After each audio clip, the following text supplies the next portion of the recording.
നമസ്കാരം. നോക്കാം ഈ മണിക്കൂറിലെ ഏറ്റവും പ്രധാന വാർത്തകൾ. സംസ്ഥാനത്ത് ആനക്കലിയിൽ ഇന്ന് പൊലിഞ്ഞത് 2 ജീവനുകൾ. അങ്കമാലി കിടങ്ങൂർ ശ്രീ മഹാവിഷ്ണു ക്ഷേത്രത്തിൽ ഇടഞ്ഞോടിയ ആന ലോറി ഡ്രൈവറെ കുത്തിക്കൊന്നു. 2ാം പാപ്പാൻ പ്രദീപിന് ഗുരുതര പരിക്ക്. വാഹനങ്ങളും കടകളും മതിലുകളും തകർത്തു. ആനയെ മയക്കുവെടിവെച്ച് തളച്ചു. ഇരിങ്ങാലക്കുട കൂടൽമാണിക്യം ക്ഷേത്രത്തിൽ ആന 2ാം പാപ്പാനെ ചവിട്ടിക്കൊന്നു. വാഴ്വാടി കാശിനാഥൻ ഇടഞ്ഞത് എഴുന്നള്ളിപ്പിനിടെ വിരണ്ട് തളച്ചതിന് പിന്നാലെ.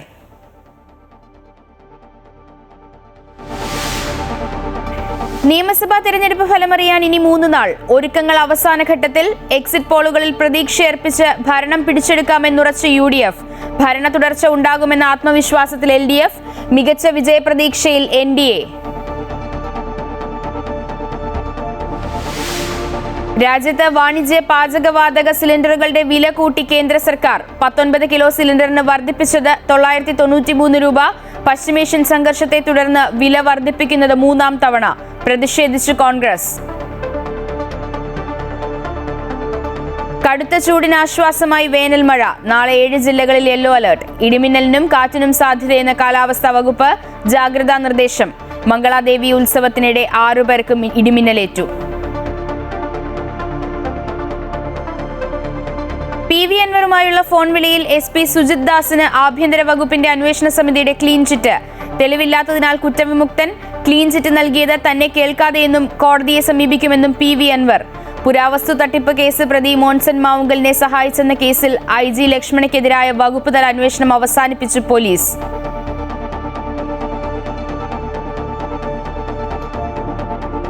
നയതന്ത്ര ചർച്ചകൾ വഴിമുട്ടിയതോടെ പശ്ചിമേഷ്യയിൽ വീണ്ടും യുദ്ധഭീതി. സമാധാന കരാറിന് വഴങ്ങാത്ത ഇറാനെതിരെ യുദ്ധം പുനരാരംഭിക്കുമെന്ന മുന്നറിയിപ്പുമായി അമേരിക്കൻ പ്രസിഡന്റ് ഡൊണാൾഡ് ട്രംപ്. കൂടിയാലോചന തുടങ്ങി അമേരിക്കൻ സെൻട്രൽ കമാൻഡ്. എത്ര കാലം നീണ്ടു നിൽക്കുന്ന യുദ്ധത്തിനും തയ്യാറെന്ന് ഇറാൻ. എക്സിറ്റ് പോൾ പ്രവചനം UDFന് അനുകൂലമായതോടെ കോൺഗ്രസിനുള്ളിൽ മുഖ്യമന്ത്രി സ്ഥാനത്തിനായി VD സതീശൻ, രമേശ് ചെന്നിത്തല, KC വേണുഗോപാൽ പക്ഷങ്ങൾ തമ്മിലുള്ള പോരുമുറുകുന്നു. മുസ്ലിം ലീഗ് സതീശന് പരസ്യ പിന്തുണ പ്രഖ്യാപിച്ചത് ഇരു ഗ്രൂപ്പുകളെയും പ്രകോപിപ്പിച്ചിട്ടുണ്ട്. KC വേണുഗോപാൽ പക്ഷത്തിന്റെ നീക്കങ്ങൾ എന്താകുമെന്ന ആകാംക്ഷയിലാണ് ചെന്നിത്തല പക്ഷവും സതീശൻ പക്ഷവും. ഇതിനിടെ KC വേണുഗോപാലിനെ കുറിച്ചുള്ള ഡോക്യുമെന്ററി ഷൂട്ടിംഗ് നിർത്തിവെച്ചു. ഹൈക്കമാൻഡ് നിർദ്ദേശപ്രകാരമാണ് ഷൂട്ടിംഗ് നിർത്തിയതെന്നാണ് സൂചന. പുറത്തുവന്ന 10ഓളം എക്സിറ്റ് പോൾ ഫലങ്ങളും UDFന് മുൻതൂക്കം പ്രവചിച്ചു കഴിഞ്ഞു. ഇതോടെ താൽക്കാലികമായി നിർത്തിവെച്ച കോൺഗ്രസിലെ മുഖ്യമന്ത്രി ചർച്ച വീണ്ടും സജീവമായി. എക്സിറ്റ് പോളുകളിൽ മുഖ്യമന്ത്രി സ്ഥാനത്തേക്ക് VD സതീശൻ ലഭിച്ച പിന്തുണ ജനവികാരമാണെന്ന് കരുതുന്നുവെന്ന് സാദിഖ് അലി ശിഹാബ് തങ്ങൾ പരസ്യ പ്രതികരണം നടത്തിയതോടെയാണ് ചർച്ച മറ്റൊരു തരത്തിലേക്ക് എത്തിയത്. MLA മാരുടെ പിന്തുണ സതീശന് ഇല്ല എന്ന് വിലയിരുത്തുന്ന ഘട്ടത്തിലാണ് ലീഗ് പിന്തുണ പരസ്യമാക്കിയത്. കോൺഗ്രസിന്റെ പാർലമെന്ററി പാർട്ടി നേതാവിന്റെ കാര്യത്തിൽ ലീഗ് അഭിപ്രായം പറഞ്ഞതിൽ കോൺഗ്രസിലെ വിവിധ ഗ്രൂപ്പുകൾക്ക് അതൃപ്തിയുണ്ട്. അതിനിടെ KC വേണുഗോപാലിനെ കുറിച്ചുള്ള ഡോക്യുമെന്ററി ഷൂട്ടിംഗ് നിർത്തിവെച്ചിരുന്നു. ഹൈക്കമാൻഡ് നിർദ്ദേശപ്രകാരമാണ് ഷൂട്ടിംഗ് നിർത്തിവെച്ചതെന്നാണ് സൂചന. എങ്കിലും ഹൈക്കമാൻഡിന്റെ പിന്തുണ KCക്കാണ് എന്നുള്ള സൂചനകളും പുറത്തു വന്നിട്ടുണ്ട്. കേരളത്തിലെ മുഖ്യമന്ത്രി പദത്തിന് KC വേണുഗോപാൽ യോഗ്യനാണെന്ന് കോൺഗ്രസ് പ്രവർത്തക സമിതി അംഗം താരിഖ് അൻവർ വ്യക്തമാക്കി. രാഹുലിന്റെ തീരുമാനം നിർണായകമാണെന്ന് വ്യക്തമാക്കിയ അദ്ദേഹം KCക്ക് ആഗ്രഹമുണ്ടെങ്കിൽ അതിനെ അംഗീകരിക്കേണ്ടതാണെന്നും പറഞ്ഞു. ഇതോടെ കളമൊഴിഞ്ഞിട്ടില്ലെന്നും ഇപ്പോഴും കളത്തിൽ തന്നെ ഉണ്ടെന്നുമാണ് KC പക്ഷം പറഞ്ഞു വെക്കുന്നത്. വോട്ടെണ്ണാൻ മണിക്കൂറുകൾ മാത്രം ബാക്കി നിൽക്കെ കോൺഗ്രസിനുള്ളിൽ വമ്പൻ നീക്കങ്ങൾ ഉണ്ടാകാനുള്ള സാധ്യതയാണ് തുറന്നു വരുന്നത്. എന്നാൽ തുടർഭരണത്തെക്കുറിച്ചുള്ള പ്രതീക്ഷ LDF ഇനിയും ഉപേക്ഷിച്ചിട്ടില്ല. 75നും 80നും ഇടയിൽ സീറ്റുകൾ നേടാനാകുമെന്നാണ് ഇടത് പ്രതീക്ഷ. എന്നാൽ ഏറ്റവും അധികം ആത്മവിശ്വാസത്തിലുള്ളത് NDA ക്യാമ്പാണ്. ശരാശരി 4 സീറ്റുകളിൽ NDAക്ക് വിജയിക്കാൻ കഴിയുമെന്നാണ് സർവേകൾ പറയുന്നത്. അമൃത ന്യൂസ്, തിരുവനന്തപുരം. LDFന് ഭരണ തുടർച്ച ഉണ്ടാകുമെന്ന് CPM general secretary MA baby. Exit പോളുകൾ വരാനിരിക്കുന്ന ഫലത്തിന്റെ അടുത്തെത്തിയിട്ടുണ്ട്. 5 വർഷം മുൻപ് ഭൂരിപക്ഷം എക്സിറ്റ് പോളുകളും ഭരണ തുടർച്ച പറഞ്ഞിരുന്നു. അന്ന് പ്രവചിച്ചതിനേക്കാൾ കൂടുതൽ സീറ്റുകൾ കിട്ടി. അതുകൊണ്ട് ഇത്തവണ പ്രവചിച്ചതിനേക്കാൾ കൂടുതൽ സീറ്റുകൾ LDFന് ലഭിക്കുമെന്നും അദ്ദേഹം പറഞ്ഞു. അപ്പോൾ അതുകൊണ്ട് ഈ എക്സിറ്റ് പോളുകളെ കുറിച്ച് പൊതുവിൽ നമ്മുടെ മുൻകാല അനുഭവം വെച്ച് നടത്താനുള്ള ഒരു നിരീക്ഷണം, എക്സിറ്റ് പോള് യഥാർത്ഥത്തിൽ വരാൻ പോകുന്ന തിരഞ്ഞെടുപ്പ് ഫലത്തിൻ്റെ അടുത്ത് എത്തിയിട്ടുള്ള സന്ദർഭങ്ങളുണ്ട്, അടുത്തെത്താത്ത സന്ദർഭങ്ങളുമുണ്ട്. ഇപ്പം കേരളത്തിലുള്ളവർക്ക് പെട്ടെന്ന് ഓർക്കാൻ കഴിയുന്നത് 5 വർഷം മുമ്പ് നടന്ന എക്സിറ്റ് പോളുകളാണ്. അതിൽ ഇടതുപക്ഷ ജനാധിപത്യ മുന്നണി ജയിക്കില്ല, തുടർഭരണം ഉണ്ടാവില്ല എന്നുള്ള തരത്തിലുള്ള എക്സിറ്റ് പോളുകളിൽ ന്യൂനപക്ഷം വന്നിരുന്നു. പക്ഷേ ഭൂരിപക്ഷം LDFന് അനുകൂലമായ അന്തരീക്ഷമാണെന്നായിരുന്നു 5 വർഷം മുമ്പ് വന്നത്. പക്ഷേ ഒരു എക്സിറ്റ് പോളിലും ഇടതുപക്ഷ വിജയം പ്രവചിക്കുന്നില്ലെന്ന് കോൺഗ്രസ് നേതാവ് കെ മുരളീധരൻ. ഇത് തൊഴിൽ ചെയ്യുന്നവന് കൂലി കിട്ടാത്ത കാലമാണ്. ആ ദുരന്തകാലം 2 ദിവസം കൊണ്ട് അവസാനിക്കും. തൊഴിലാളി വിരുദ്ധ സർക്കാർ പുറത്തുപോകും. സർ ചക്രവർത്തിയുടെ പതിപ്പാണ് പിണറായി വിജയൻ. ഇനി കേരളത്തിൽ വരാൻ പോകുന്ന UDF സർക്കാർ തൊഴിലാളികൾക്ക് വേണ്ടി നിലകൊള്ളുമെന്നും മുരളീധരൻ പറഞ്ഞു. അതുകൊണ്ടാണ് ഒരു എക്സിറ്റ് പോളിന് പോലും ഇടതുപക്ഷം ജയിക്കുമെന്ന് പ്രവചിക്കാൻ കഴിയാത്ത രീതി ഈ പറയുന്ന പല സർവേ നടത്തിയ പല ചാനലുകളും ഇന്ത്യയിൽ കോൺഗ്രസ് വിരുദ്ധ നിലപാടെടുത്തവർക്ക് പോലും കേരളത്തിൽ ആ കോൺഗ്രസ് ജയിക്കുമെന്ന് പറയേണ്ട ഒരവസ്ഥയുണ്ടായെങ്കിൽ അതിന്റെ മുഖ്യ കാരണം എന്തിനേയും നേരിടാൻ ചങ്കുറപ്പുള്ള പാർട്ടി പ്രവർത്തകരും തൊഴിലാളി സുഹൃത്തുക്കളും പാർട്ടിക്കും മുന്നണിക്കും വേണ്ടി അണിനിരന്നുകൊണ്ട് മാത്രമാണ് എന്ന് പറയാൻ ഈ സന്ദർഭം വിനിയോഗിക്കുക. അതുകൊണ്ട് തീർച്ചയായിട്ടും കോൺഗ്രസിൽ മുഖ്യമന്ത്രിയാകാൻ അർഹതയുള്ള ഒരുപാട് പേരുള്ളതുകൊണ്ടാണ് ചർച്ച നടക്കുന്നതെന്ന് PJ കുര്യൻ. ചർച്ച ജനാധിപത്യത്തിൽ സ്വാഭാവികമാണ്. അന്തിമ തീരുമാനം ഹൈക്കമാൻഡ് എടുക്കും. ജാതിയും മതവും നോക്കിയല്ല മുഖ്യമന്ത്രിയെ തീരുമാനിക്കുന്നത്. UDFിലെ പ്രധാന ഘടകകക്ഷി എന്ന നിലയിൽ മുസ്ലിം ലീഗിന് അഭിപ്രായം പറയാനുള്ള അവകാശമുണ്ടെന്നും അദ്ദേഹം ഡൽഹിയിൽ പറഞ്ഞു. കോൺഗ്രസ് പാർട്ടി ഒരു ജനാധിപത്യ പാർട്ടിയാണ്. അഭിപ്രായങ്ങൾ പറയും. ഞാനും അഭിപ്രായം പറഞ്ഞിട്ടുണ്ട്. മറ്റു പ്രവർത്തകരും നേതാക്കളൊക്കെ പറയും. അത് വെറും അഭിപ്രായങ്ങളാണ്. ആ അഭിപ്രായങ്ങളെല്ലാം പറയുമെങ്കിലും മുഖ്യമന്ത്രി ആരാണ് തീരുമാനിക്കുന്നതിന് കോൺഗ്രസ് ഒരു നടപടിക്രമമുണ്ട്. ഹൈക്കമാൻഡിൻ്റെ റെപ്രസെൻറ്റേറ്റീവ്സ് വന്ന് MLAമാരും നേതാക്കളുമായി സംസാരിച്ചിട്ട് അതിൽ നിന്ന് ആ അഭിപ്രായങ്ങളൊക്കെ കേട്ടതിന് ശേഷം ഹൈക്കമാൻഡ് ഒരു തീരുമാനമെടുക്കും. എക്സിറ്റ് പോൾ ഒരു സൂചനയാണെന്നും UDFിന് മികച്ച വിജയമുണ്ടാകുമെന്നും RSP സംസ്ഥാന secretary Shibu baby John. VD സതീശന് മുഖ്യമന്ത്രി സ്ഥാനത്തേക്ക് കൂടുതൽ പിന്തുണയെന്ന് എക്സിറ്റ് പോൾ പറയുന്നതിൽ ശിവലിംഗത്തിൽ ഇരിക്കുന്ന തേളിന്റെ അവസ്ഥയായതുകൊണ്ട് മറുപടി പറയുന്നില്ലെന്നും എന്നാൽ മുന്നണി മര്യാദകളിൽ ഘടകകക്ഷി എന്ന നിലയിൽ അഭിപ്രായം ചോദിച്ചാൽ വ്യക്തമായ മറുപടി നൽകുമെന്നും ഷിബു ബേബി ജോൺ പ്രതികരിച്ചു. എക്സിറ്റ് പോൾ ഒരു ഇൻഡിക്കേഷൻ ആണ് എന്ന് വേണമെങ്കിൽ പറയാം. പക്ഷേ ഞാൻ ആ എക്സിറ്റ് പോളിനെ മുഖവിലേക്ക് എടുക്കുന്നില്ല. എന്താണേലും ഇതിനേക്കാൾ വളരെ മെച്ചപ്പെട്ട വിജയമാണ് ഐക്യജനാധിപത്യ മുന്നണിക്ക് ഉണ്ടാകാൻ പോകുന്നത്. ശശി തരൂർ പണ്ട് പറഞ്ഞ ഒരു വാചകം എനിക്ക് ഓർമ്മ വരുന്നത്, ഇത് ശിവലിംഗത്തെ ഇരിക്കുന്ന തേളിൻ്റെ അവസ്ഥയാണെന്ന്. എക്സിറ്റ് പോളിലെ കണക്കുകൾ വിശ്വസിക്കുന്നില്ലെന്ന് KN ബാലഗോപാൽ. സർക്കാരിന് അനുകൂലമായി ജനങ്ങൾ നിൽക്കും. LDFിന് അനുകൂലമായ ഫലമായിരിക്കും ഇത്തവണയും ഉണ്ടാകുക. ജനക്ഷേമപരമായ പ്രവർത്തനമായിരുന്നു സർക്കാരിൻ്റേത്. തൂക്കുസഭ ഉണ്ടാകുമെന്ന് പ്രതീക്ഷിക്കുന്നില്ലെന്നും BJPക്ക് അധികം സീറ്റ് കിട്ടുമെന്ന് എക്സിറ്റ് പോളുകൾ പറയുന്നില്ലെന്നും KN ബാലഗോപാൽ പറഞ്ഞു. 5 സ്റ്റേറ്റിലെ തെരഞ്ഞെടുപ്പിന്റെ റിസൾട്ട് മറ്റന്നാളാണ്. ഇപ്പം എക്സിറ്റ് പോളിന്റെ ഒക്കെ വിവരങ്ങളൊക്കെ ചർച്ച ചെയ്തുകൊണ്ട് ഒരു സാവ് പറഞ്ഞ് എനിക്ക് 2 ദിവസമായിട്ട് ഉറക്കം വരുന്നില്ല എന്നാണ്. അങ്ങനെ പറഞ്ഞിട്ട് കാര്യമില്ല. എന്തു വന്നാലും ജനങ്ങൾക്ക് വേണ്ടി പ്രവർത്തിക്കുന്ന ഒരു ഗവൺമെൻറ്റാണ് ഇടതുപക്ഷ ഗവൺമെൻറ് എന്നുള്ളത് ആർക്കും തർക്കമില്ല. ഇടതുപക്ഷ ജനാധിപത്യ മുന്നണി ഗവൺമെൻറ്റിനെ പറ്റി ഇന്ന കാര്യം ചെയ്തില്ല എന്ന് ആരും പരാതി പറയുന്നില്ല. പിന്നെ എല്ലാ ദിവസവും ബിരിയാണി ആയാലും ഒന്ന് കഞ്ഞി ആയിക്കോട്ടെ എന്നാണ് മനോരമ പറയുന്നത്. എല്ലാ ദിവസവും ബിരിയാണി അല്ലെങ്കിൽ സദ്യ കഴിക്കേണ്ട, അല്ലെങ്കിൽ നല്ല ഭക്ഷണം കഴിക്കുക, ഒരു ദിവസം ഒരു കഞ്ഞി കുടിച്ചേക്കാം. ഒരു മാറ്റം വേണമെന്നൊക്കെയുള്ള പ്രചരണം അല്ലാതെ എന്തെങ്കിലും കാര്യം പറഞ്ഞായിട്ട് നമുക്കാർക്കും അറിഞ്ഞൂടാ. രാജ്യത്ത് വാണിജ്യ പാചകവാതക സിലിണ്ടറുകളുടെ വില കൂട്ടി. 19 കിലോ സിലിണ്ടറിന് 993 രൂപയാണ് വർദ്ധിപ്പിച്ചത്. പശ്ചിമേഷ്യൻ മേഖലയിൽ സംഘർഷം ആരംഭിച്ചതിന് ശേഷം ഇത് 3ാം തവണയാണ് വാണിജ്യ സിലിണ്ടറിന്റെ വില വർദ്ധിപ്പിക്കുന്നത്. രാജ്യത്ത് വാണിജ്യ ആവശ്യത്തിനുള്ള പാചകവാതക സിലിണ്ടറിന്റെ വില വീണ്ടും വർദ്ധിപ്പിച്ചു. 19 കിലോ സിലിണ്ടറിന് 993 രൂപയാണ് ഒറ്റയടിക്ക് കൂടിയത്.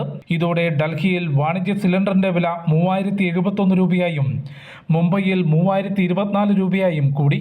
3085 രൂപയാണ് കൊച്ചിയിലെ പുതിയ വില. ഫെബ്രുവരിയിൽ പശ്ചിമേഷ്യൻ മേഖലയിൽ സംഘർഷം ആരംഭിച്ചതു മുതൽ ഇത് 3ാമത്തെ തവണയാണ് വാണിജ്യ പാചകവാതകത്തിന് വില വർദ്ധിച്ചത്. ആദ്യം സിലിണ്ടറിന് 100 രൂപയും പിന്നീട് 200 രൂപയും വർദ്ധിപ്പിച്ചിരുന്നു. വില വർധനവ് ഹോട്ടലുകൾ, മറ്റ് ചെറുകിട വ്യവസായങ്ങളെയും സാരമായി ബാധിക്കും. ചിലവ് ഉയരുന്നതോടെ വിലക്കയറ്റത്തിനും സാധ്യതയുണ്ട്. അതേസമയം ഗാർഹിക പാചകവാതക സിലിണ്ടർ വില മാറ്റമില്ലാതെ തുടരുകയാണ്. പെട്രോൾ, ഡീസൽ വിലയിലും നിലവിൽ മാറ്റമില്ല. അമൃത ന്യൂസ്, ന്യൂഡൽഹി. ബംഗാളിൽ വോട്ടിംഗ് മെഷീനുകൾ സൂക്ഷിച്ച സ്ട്രോങ് റൂമുകൾക്ക് മുന്നിൽ നാടകീയ രംഗങ്ങൾ. സ്ട്രോങ് റൂം അനധികൃതമായി തുറന്നുവെന്നാരോപിച്ച് മുഖ്യമന്ത്രി മമതാ ബാനർജിയും തൃണമൂൽ പ്രവർത്തകരും ഭവാനിപ്പൂരിൽ അർദ്ധരാത്രി വരെ കുത്തിയിരുന്ന് പ്രതിഷേധിച്ചു. പോസ്റ്റൽ ബാലറ്റുകൾ തരംതിരിക്കുന്ന ജോലിയാണ് നടന്നതെന്നും ആരോപണങ്ങൾ അടിസ്ഥാനരഹിതമാണെന്നും തിരഞ്ഞെടുപ്പ് കമ്മീഷൻ അറിയിച്ചു. പരാജയ ഭീതിയിലാണ് മമതാ ബാനർജി അനാവശ്യ പ്രശ്നങ്ങൾ ഉണ്ടാക്കുന്നതെന്ന് ബിജെപിയും ആരോപിച്ചു. സ്ട്രോങ് റൂം അനധികൃതമായി തുറന്നുവെന്നാരോപിച്ചാണ് ഭവാനിപ്പൂരിലെ സഖാവത്ത് സ്കൂളിൽ മുഖ്യമന്ത്രി മമതാ ബാനർജിയും തൃണമൂൽ കോൺഗ്രസ് പ്രവർത്തകരും എത്തിയത്. സ്ട്രോങ് റൂമിലേക്ക് ആരെയും പ്രവേശിപ്പിച്ചിട്ടില്ലെന്ന് മുഖ്യ തിരഞ്ഞെടുപ്പ് ഓഫീസർ മനോജ് അഗർവാൾ അറിയിച്ചുവെങ്കിലും മുഖ്യമന്ത്രിയും പ്രവർത്തകരും കുത്തിയിരുന്ന പ്രതിഷേധം തുടങ്ങി. തൃണമൂൽ നേതാക്കൾ സ്ട്രോങ് റൂം കേന്ദ്രത്തിൽ ധർണയിരുന്നുവെന്നതറിഞ്ഞ് ബിജെപി പ്രവർത്തകരും എത്തിയത് സംഘർഷത്തിന് കാരണമായി. സുരക്ഷാസേന നിരോധനാജ്ഞ പ്രഖ്യാപിച്ച് പ്രതിഷേധക്കാരെ നീക്കി. ബിജെപിയും തിരഞ്ഞെടുപ്പ് കമ്മീഷനും കൂടി ജനവിധി അട്ടിമറിക്കുന്നുവെന്ന ആരോപണമാണ് മമതാ ബാനർജി ഉന്നയിച്ചത്. लेकिन inside the building third floor fourth floor कैसे देखेगा इधर से? कोई कुछ नहीं था. तो इसके लिए तो सीसीटीवी का बंदोबस्त किया, जैसे वो देख सकते हैं नीचे में बैठ के, और उसका माथा को ऊपर में एक कोई जो है ക്രമക്കേട് നടക്കുന്നുവെന്ന ആരോപണം അടിസ്ഥാനരഹിതമാണെന്നും കൃത്യമായ സുരക്ഷയും നിരീക്ഷണവും ഏർപ്പെടുത്തിയിട്ടുണ്ടെന്നും കമ്മീഷൻ അറിയിച്ചു. പരാജയഭീതിയിലാണ് മമതാ ബാനർജി അനാവശ്യ പ്രശ്നങ്ങൾ ഉണ്ടാക്കുന്നതെന്ന് ബിജെപി ആരോപിച്ചു. അമൃത ന്യൂസ്, ന്യൂഡൽഹി. പാചകവാതക വില വർധനവിൽ പ്രതികരണവുമായി കേന്ദ്രമന്ത്രി സുരേഷ് ഗോപി. പാചകവാതകത്തിന്റെ ലോകം മുഴുവനുള്ള വില എന്തെന്ന് ആദ്യം അന്വേഷിക്കൂ. ഇത്രയും പിടിച്ചു നിന്നില്ലേ എന്നും പറഞ്ഞ സുരേഷ് ഗോപി ഇന്ധനവില വർദ്ധിക്കുമോ എന്ന ചോദ്യത്തോട് പ്രതികരിച്ചില്ല. വാണിജ്യ സിലിണ്ടർ വെറുതെ ഒരു നമ്പർ അല്ലായിരുന്നോ? അപ്പൊ ഇങ്ങനെ സാഹചര്യത്തിൽ പെട്രോളിയം വില വർധനവുണ്ടാവും. അങ്കമാലി കിടങ്ങൂരിൽ ഉത്സവത്തിന് കൊണ്ടുവന്ന ആനയുടെ ആക്രമണത്തിൽ ഒരാൾ മരിച്ചു. കിടങ്ങൂർ മഹാവിഷ്ണു ക്ഷേത്രത്തിലായിരുന്നു സംഭവം. ആനയുടെ ലോറി ഡ്രൈവർ വിഷ്ണു ആണ് മരിച്ചത്. മണിക്കൂറുകൾ നീണ്ട പ്രയത്നത്തിലൊടുവിൽ മയ്യനാട് പാർത്ഥസാരഥി എന്ന ആനയെ മയക്കുവെടി വെച്ച് തളച്ചു.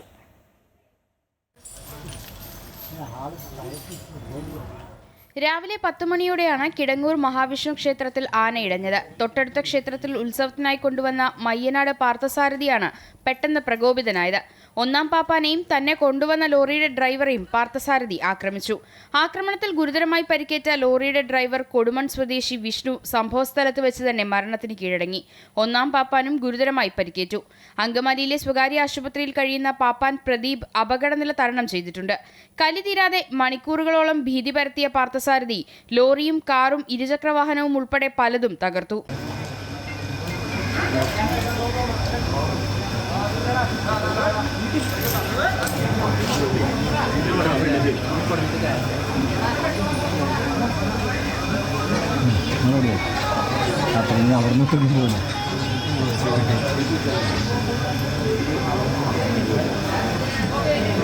പോലീസും RRT സംഘവും സ്ഥലത്തെത്തി സുരക്ഷ ഉൾപ്പെടെയുള്ള സംവിധാനങ്ങൾ ഒരുക്കിയിരുന്നു.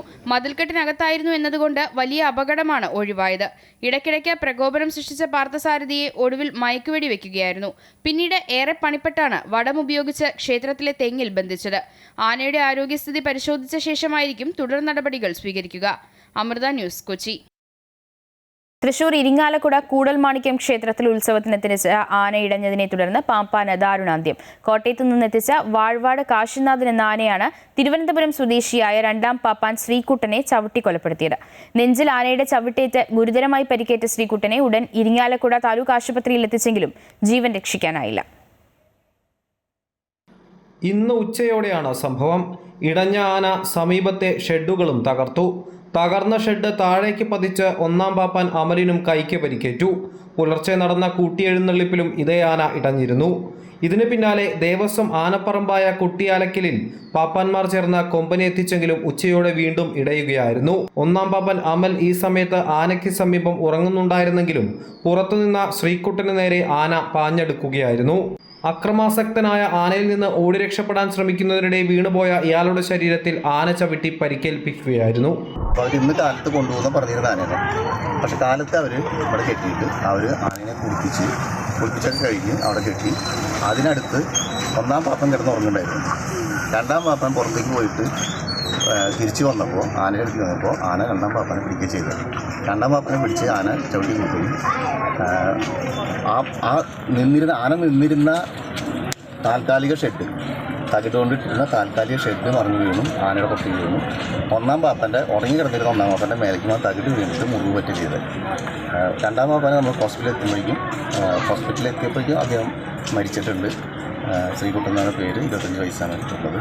സംഭവത്തിന് പിന്നാലെ എലിഫന്റ് സ്ക്വാഡും മറ്റ് പാപ്പാന്മാരും ചേർന്ന് ആനയെ തളച്ച് ലോറിയിൽ മറ്റൊരു സ്ഥലത്തേക്ക് മാറ്റി. അമൃത ന്യൂസ്, തൃശൂർ. ആലപ്പുഴയിൽ അമീബിക് മസ്തിഷ്ക ജ്വരം ബാധിച്ച നേഴ്സ് മരിച്ചു. അമ്പലപ്പുഴ വടക്ക് പഞ്ചായത്ത് 19-ാം വാർഡിൽ നീർക്കുന്നം കളത്തിൽ വിജയൻ അമ്പിളിയുടെ മകളായ ആര്യ മോളാണ് മരിച്ചത്. 26 വയസ്സായിരുന്നു. വിദേശത്ത് ജോലിക്ക് പോകാനായി ആര്യ ബാംഗ്ലൂരിലെ ജോലി രാജിവെച്ച് 2 മാസം മുൻപ് നാട്ടിലെത്തിയിരുന്നു. 1 മാസം മുൻപ് രോഗലക്ഷണങ്ങൾ കണ്ടതോടെ ആലപ്പുഴ മെഡിക്കൽ കോളേജ് ആശുപത്രിയിൽ നിന്ന് ചികിത്സ തേടി. പിന്നീട് ഡിസ്ചാർജായി വന്ന ശേഷം വീണ്ടും രോഗലക്ഷണങ്ങൾ കണ്ടതോടെ പരുമലയിലെ സ്വകാര്യ ആശുപത്രിയിൽ ഒരാഴ്ചയോളം ചികിത്സയിൽ കഴിഞ്ഞു. രോഗം കൂടിയതോടെ യുവതിയെ പിന്നീട് തിരുവനന്തപുരം മെഡിക്കൽ കോളേജ് ആശുപത്രിയിൽ പ്രവേശിപ്പിച്ചിരുന്നു. ഇവിടെ വെന്റിലേറ്ററിൽ ചികിത്സയിലായിരുന്ന ആര്യ വെള്ളിയാഴ്ച രാവിലെയാണ് മരിച്ചത്.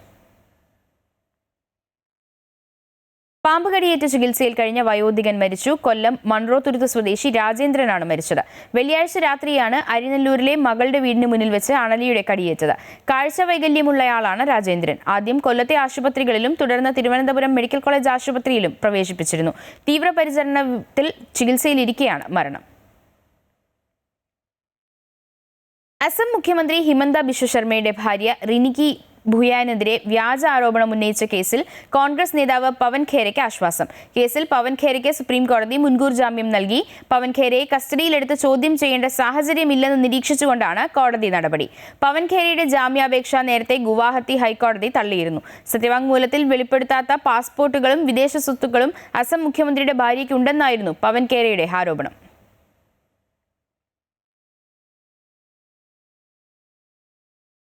പശ്ചിമേഷ്യയിൽ സംഘർഷം തുടരുകയാണ്. ഇറാനിൽ വീണ്ടും ആക്രമണം നടത്താൻ മടിക്കില്ലെന്ന് വീണ്ടും അമേരിക്കൻ പ്രസിഡന്റ് ഡൊണാൾഡ് ട്രംപ് ആവർത്തിച്ചു.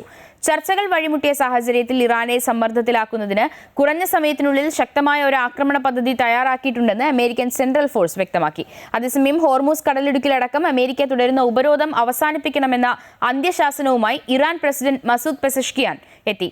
ഇതുവരെ ഇറാന്റെ ക്ഷമ എന്താണെന്ന് ലോകം കണ്ടു. എന്നാൽ ഇനിയും ഞങ്ങൾക്ക് ക്ഷമിക്കാനാകില്ല. നാവിക ഉപരോധം തുടരുന്നത് ക്ഷമിക്കാൻ ഇറാന് കഴിയില്ലെന്നും മസൂദ് പെസഷ്കിയാൻ വ്യക്തമാക്കി. ഈ നാവിക ഉപരോധവും യുദ്ധം തന്നെയെന്നും ഇനിയും തുടർന്നാൽ കടുത്ത തീരുമാനമെടുക്കുമെന്നും ഇറാൻ പ്രസിഡന്റ് മുന്നറിയിപ്പ് നൽകി. പുരാവസ്തു തട്ടിപ്പ് കേസ് പ്രതി മോൻസൺ മാവുങ്കലിനെ സഹായിച്ചെന്ന കേസിൽ IG ലക്ഷ്മണയ്ക്കെതിരായ വകുപ്പ് തല അന്വേഷണം അവസാനിപ്പിച്ച് പോലീസ്. DGP നിതിൻ അഗർവാൾ റിപ്പോർട്ട് സർക്കാരിന് നൽകി. ജാഗ്രത കുറവ് ആവർത്തിക്കരുതെന്ന് മുന്നറിയിപ്പ് നൽകിയിട്ടുണ്ട്. സർക്കാർ റിപ്പോർട്ട് അംഗീകരിച്ചാൽ ADGP-ആയി ലക്ഷ്മണയ്ക്ക് സ്ഥാനക്കയറ്റം ലഭിക്കും. കേസിൽ പ്രതിയായതോടെ നേരത്തെ സ്ഥാനക്കയറ്റം തടഞ്ഞിരുന്നു. 2025-26 സാമ്പത്തിക വർഷത്തിൽ ചരിത്രത്തിലെ ഏറ്റവും മികച്ച വളർച്ചയും ലാഭവും നേടി ധനലക്ഷ്മി ബാങ്ക്. കഴിഞ്ഞ സാമ്പത്തിക വർഷം ബാങ്ക് 216.28 കോടി രൂപയുടെ പ്രവർത്തന ലാഭമാണ് നേടിയത്. കഴിഞ്ഞ സാമ്പത്തിക വർഷം ആകെ ബിസിനസ് 28,219 കോടി രൂപയിൽ നിന്ന് 33,772 കോടി രൂപയായി ഉയർന്നുവെന്ന് ബാങ്ക് അധികൃതർ അറിയിച്ചു. നിക്ഷേപത്തിൽ 16.42% വർധനവുണ്ടായിട്ടുണ്ട്. വായ്പകളിൽ 23.95% വർധനവുമുണ്ട്. സ്വർണ്ണ വായ്പകളിൽ 71.41% ബാങ്കിന്റെ വളർച്ച. നിഷ്ക്രിയ ആസ്തികൾ തിരിച്ചുപിടിക്കുന്നതിൽ ഗണ്യമായ പുരോഗതി കൈവരിച്ചതായും ബാങ്ക് അറിയിച്ചു. ആദ്യ പാദത്തിൽ നേടിയ പോസിറ്റീവ് മുന്നേറ്റം ബാങ്ക് തുടർന്ന് നിലനിർത്തുകയും അതിന്റെ ഫലമായി വ്യാപാരത്തിന്റെ മിക്ക മേഖലകളിലും റെക്കോർഡ് വളർച്ചയും മെച്ചപ്പെട്ട പ്രവർത്തന കാര്യക്ഷമതയും കൈവരിക്കാൻ സാധിച്ചുവെന്ന് ധനലക്ഷ്മി ബാങ്ക് മാനേജിംഗ് ഡയറക്ടറും സിഇഒയുമായ അജിത് കുമാർ KK അഭിപ്രായപ്പെട്ടു. തിരുവനന്തപുരത്ത് നടക്കുന്ന മെയ് ദിന റാലിയിൽ മന്ത്രി വി ശിവൻകുട്ടി സംസാരിക്കുന്നു. തത്സമയം തൊഴിലാളികളുടെയും നിലനിൽപ്പിനായിട്ടുള്ള പോരാട്ടങ്ങൾ കൂടിയായിരുന്നു. ആ പോരാട്ടങ്ങളാണ് കേരളത്തെ ഇന്നത്തെ വികസിത സാമൂഹ്യ വ്യവസ്ഥയിലേക്ക് കൊണ്ടെത്തിച്ചത്. എന്നാൽ ഇന്നത്തെ തൊഴിൽ മേഖല വലിയ വെല്ലുവിളികൾ നേരിടുകയാണ്.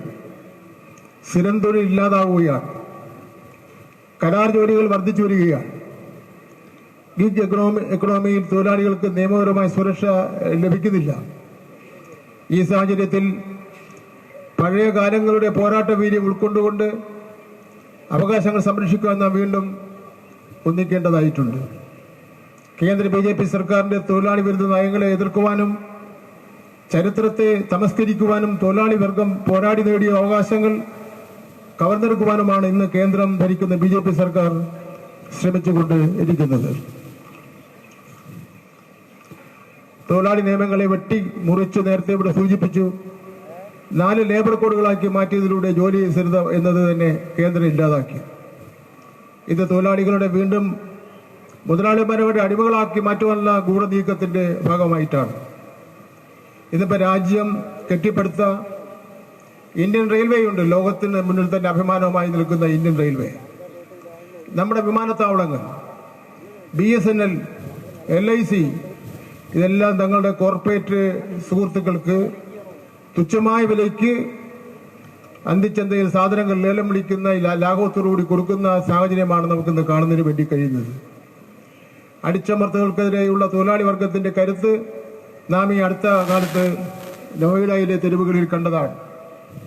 മിനിമം വേതനം ആവശ്യപ്പെട്ടുകൊണ്ടും തൊഴിലാളികളുടെ പീഡനങ്ങൾക്കെതിരെയും ശബ്ദമുയർത്തിയ തൊഴിലാളികളെ പോലീസിനെ ഉപയോഗിച്ചുകൊണ്ട് നിശബ്ദമാക്കാൻ വേണ്ടി ശ്രമിച്ചു.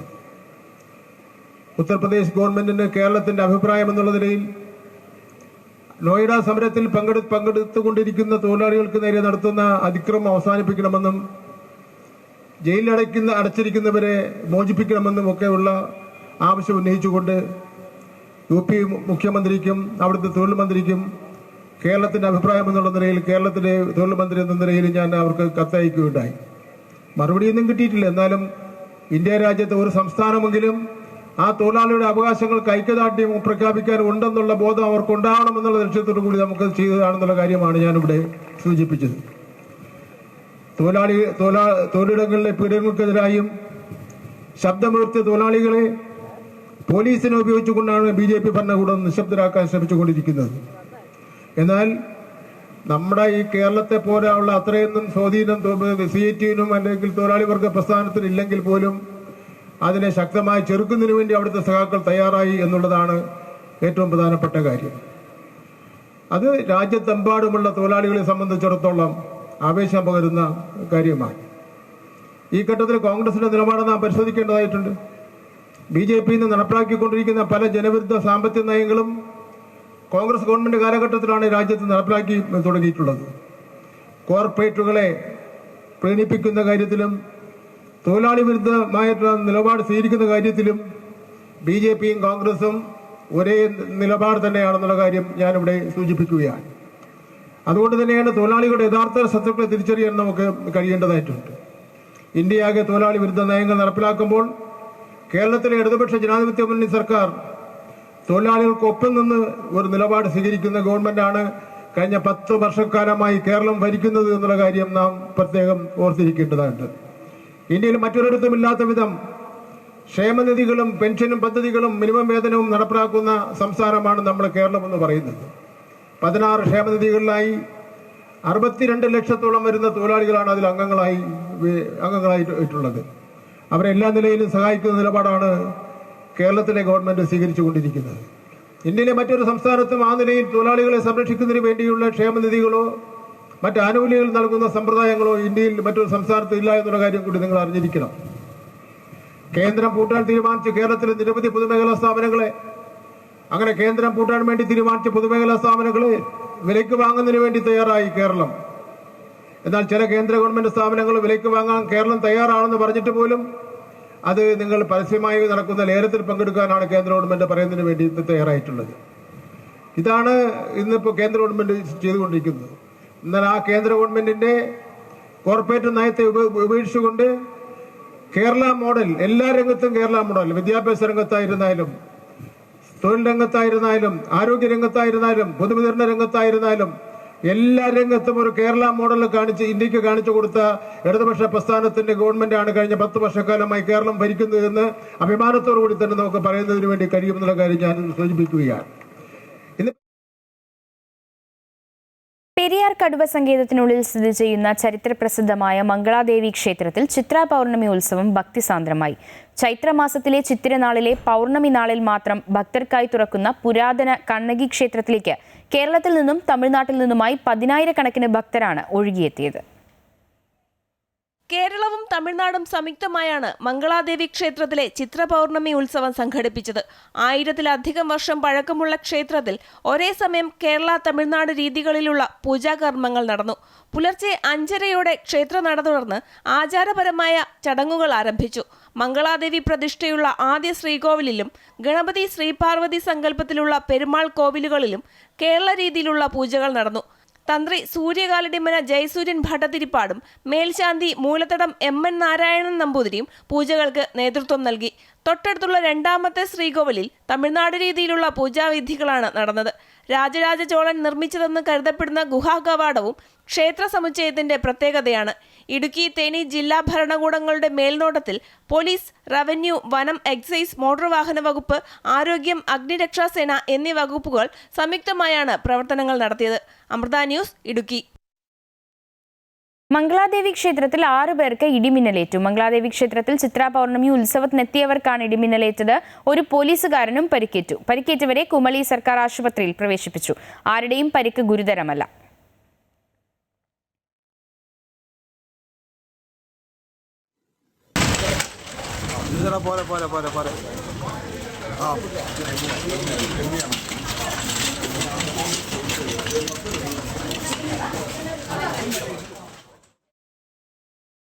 സംസ്ഥാനത്ത് വേനൽ മഴ ശക്തമാകുന്നു. ഇന്ന് 4 ജില്ലകളിൽ ജാഗ്രതാ നിർദ്ദേശം പ്രഖ്യാപിച്ചു. കോട്ടയം, ഇടുക്കി, മലപ്പുറം, വയനാട് ജില്ലകളിലാണ് യെല്ലോ അലർട്ട് പ്രഖ്യാപിച്ചത്. നാളെ ആലപ്പുഴ, കോട്ടയം, എറണാകുളം, ഇടുക്കി, കോഴിക്കോട്, വയനാട്, കണ്ണൂർ എന്നിങ്ങനെ 7 ജില്ലകളിലും യെല്ലോ അലർട്ട് പ്രഖ്യാപിച്ചിട്ടുണ്ട്. ഒറ്റപ്പെട്ട ഇടങ്ങളിൽ 24 മണിക്കൂറിൽ 64.5 മില്ലിമീറ്റർ മുതൽ 115.5 മില്ലിമീറ്റർ വരെ മഴ ലഭിക്കുന്ന സാഹചര്യമാണുള്ളതെന്ന് അധികൃതർ വ്യക്തമാക്കി. മഴയ്ക്കൊപ്പം ഇടിയും ഉണ്ടാകുമെന്നതിനാൽ അതീവ ജാഗ്രത പാലിക്കണമെന്നും കേന്ദ്ര കാലാവസ്ഥാ വകുപ്പ് അറിയിച്ചു. മഴ ശക്തമായതോടെ അതികഠിനമായ ചൂടിനും ശമനമുണ്ടായിട്ടുണ്ട്. ഇതോടെ വൈദ്യുതിയുടെ അമിത ഉപയോഗത്തിൽ കുറവ് വന്നു. പിതാവിനൊപ്പം യാത്ര ചെയ്യുന്നതിനിടെ പെട്ടി ഓട്ടോയിൽ നിന്ന് തെറിച്ചു വീണ് 6 വയസ്സുകാരൻ മരിച്ചു. പാലക്കാട് കോതച്ചിറ പുത്തൻപീടികയിൽ ഹനീഫയുടെ മകൻ മുഹമ്മദ് ഹൈസിനാണ് അപകടത്തിൽ മരിച്ചത്. ചാലിശ്ശേരി ആലിക്കരയിൽ വെച്ച് രാവിലെ 9 മണിയോടെയായിരുന്നു അപകടം. പിതാവിനൊപ്പം പെട്ടി ഓട്ടോയുടെ മുൻവശത്തെ ക്യാബിനിൽ യാത്ര ചെയ്യുകയായിരുന്നു ഹൈസിൻ. യാത്രക്കിടെ അപ്രതീക്ഷിതമായി വാഹനത്തിന്റെ ഡോറ് തുറന്ന് കുട്ടി റോഡിലേക്ക് വീഴുകയായിരുന്നു. വാഹനത്തിന്റെ പിൻചക്രം കുട്ടിയുടെ ദേഹത്തുകൂടി കയറി ഇറങ്ങി. ഗുരുതരമായി പരിക്കേറ്റ ഹൈസിനെ ഉടൻ തന്നെ പെരുമ്പിലാവിലെ സ്വകാര്യ ആശുപത്രിയിൽ എത്തിച്ചെങ്കിലും ജീവൻ രക്ഷിക്കാനായില്ല. കൊല്ലം ചിതറയിൽ തൊഴിലാളി അപകടത്തിൽ നിന്ന് അത്ഭുതകരമായി രക്ഷപ്പെട്ടു. കാറും പിക്കപ്പ് വാനും കൂട്ടിയിടിച്ച് നിയന്ത്രണം വിട്ട് പിക്കപ്പ് വാൻ സമീപത്തെ വീട്ടിലേക്ക് ഇടിച്ചു കയറി. വീട്ടിൽ പെയിന്റിംഗ് ജോലിയിൽ ഏർപ്പെട്ടിരുന്ന തൊഴിലാളി ഓടിമാറിയതിനാൽ പരിക്കേൽക്കാതെ രക്ഷപ്പെടുകയായിരുന്നു. കുളത്തൂപ്പുഴ സ്വദേശി താജുദ്ദീനാണ് തലനാരിഴയ്ക്ക് രക്ഷപ്പെട്ടത്. തിരുവനന്തപുരം പോത്തൻകോട് വെള്ളാണിക്കൽ പാറയിൽ യുവാവിനെയും യുവതിയെയും മരിച്ച നിലയിൽ കണ്ടെത്തി. വെള്ളാണിക്കൽ പാറയുടെ അടുത്തുള്ള റബ്ബർ മരത്തിലാണ് ഇരുവരെയും തൂങ്ങി മരിച്ച നിലയിൽ കണ്ടെത്തിയത്. പരസ്പരം കൈകൾ കൂട്ടിക്കെട്ടി തൂങ്ങി നിൽക്കുന്ന നിലയിലായിരുന്നു മൃതദേഹങ്ങൾ. തരംഗമായി മോഹൻലാൽ മമ്മൂട്ടി ചിത്രം പാട്രിയറ്റ്. ചിത്രത്തിന്റെ ആദ്യ പ്രദർശനത്തിന് ശേഷം മികച്ച പ്രതികരണമാണ് ആരാധകരുടെ ഭാഗത്തു നിന്നും ഉണ്ടായത്. വൻ താരനിരയുമായി എത്തിയ ചിത്രം പ്രമേയത്തിലെ വ്യത്യസ്തത കൊണ്ട് വേറിട്ട് നിൽക്കുന്നതാണെന്ന് പ്രേക്ഷകർ പ്രതികരിച്ചു. മഹേഷ് നാരായണന്റെ സംവിധാനത്തിൽ മലയാളത്തിലെ ബിഗ് എമ്മുകൾ ഒരുമിച്ച ചിത്രം നിർമ്മാണത്തിലെ ശൈലി കൊണ്ട് വേറിട്ട് നിൽക്കുന്നുവെന്നായിരുന്നു പ്രേക്ഷകരുടെ പ്രതികരണം. ആദ്യ പകുതിയിൽ മമ്മൂട്ടിയും രണ്ടാം പകുതിയിൽ മോഹൻലാലും ചിത്രത്തിൽ നിറഞ്ഞാടി. പാട്രിയറ്റ് മലയാള സിനിമയിൽ വൻ വിജയമാകുമെന്ന പ്രതീക്ഷയിലാണ് പ്രേക്ഷകർ. പാട്രിയറ്റ് കലക്കിയിട്ടുണ്ട്. മമ്മൂക്കയും ലാലേട്ടനും തകർത്ത് തിമിർത്ത് ആടിയുണ്ട്. നല്ല പടം, സൂപ്പർ പടം. ഈ ഇലക്ട്രോണിക്സ് ഡിവൈസുകളൊക്കെ ഉപയോഗിക്കുന്ന ഒരുപാട് കുട്ടികൾക്കും ഒരുപാട് ആളുകൾക്കും ഒരു ഗുണകരമായ ഒരു മെസ്സേജ്, നല്ലൊരു മെസ്സേജാണ് ഇതിനകത്ത് അടങ്ങിയിരിക്കുന്നത്. മഹേഷ് നാരായൺ എന്ന് പറയുന്ന സംവിധായകൻ്റെ മുൻകാല ചിത്രങ്ങൾ, ടേക്ക് ഓഫ് പോലുള്ള ചിത്രങ്ങൾ ഇത്രയും മികച്ച രീതിയിൽ കൈയടക്കത്തോടെ കൊണ്ടുപോകുന്ന ഒരു സംവിധായകൻ, അദ്ദേഹം ഇത്രയും വമ്പൻ താരനിരയെ മികച്ച ഒരു കൈയടക്കത്തിൽ ഒരു നൂലിൽ കൊണ്ടുപോകുക എന്നുള്ള സംവിധായകൻ്റെ മികവ് തന്നെയാണ്. അതാണ് ആദ്യം എടുത്തു പറയേണ്ടത്. പിന്നെ മമ്മൂക്ക, ലാലേട്ടൻ, അതേപോലെ ഫഹദ് ഫാസിലി. 18 വർഷത്തെ ഇടവേളയ്ക്ക് ശേഷം മോഹൻലാലും മമ്മൂട്ടിയും ഒരുമിക്കുന്നുവെന്നതാണ് ആരാധകരെ ആവേശത്തിലാക്കിയത്. മോഹൻലാലിനും മമ്മൂട്ടിക്കും പുറമെ ഫഹദ് ഫാസിലും കുഞ്ചാക്കോ ബോബനും രേവതിയും നയൻതാരയും ദർശന രാജേന്ദ്രനും ചിത്രത്തിൽ അഭിനയിക്കുന്നുണ്ട്. അതാണ് പറഞ്ഞത്, നമുക്ക് എപ്പോഴും കിട്ടുന്ന ഒരു സാധനമല്ലോ, എപ്പോഴും കിട്ടുന്നതാണ്. അപ്പോൾ എല്ലാവരും അത് എൻജോയ് ചെയ്യണം. കാലികമായി പ്രസക്തിയുള്ള സിനിമയാണ്, എല്ലാവരും കാണണം. ആദ്യ ദിനം കൊച്ചിയിൽ സിനിമയുടെ പ്രദർശനം നടക്കുന്ന തിയേറ്ററുകൾ ഹൗസ്ഫുള്ളാണ്. ഇടപ്പള്ളി വനിതാ വിനിത തിയേറ്ററിൽ സംവിധായകൻ മഹേഷ് നാരായണൻ അടക്കമുള്ള അണിയറ പ്രവർത്തകരും സിനിമ കാണാൻ എത്തിയിരുന്നു. അമൃത ന്യൂസ്, കൊച്ചി.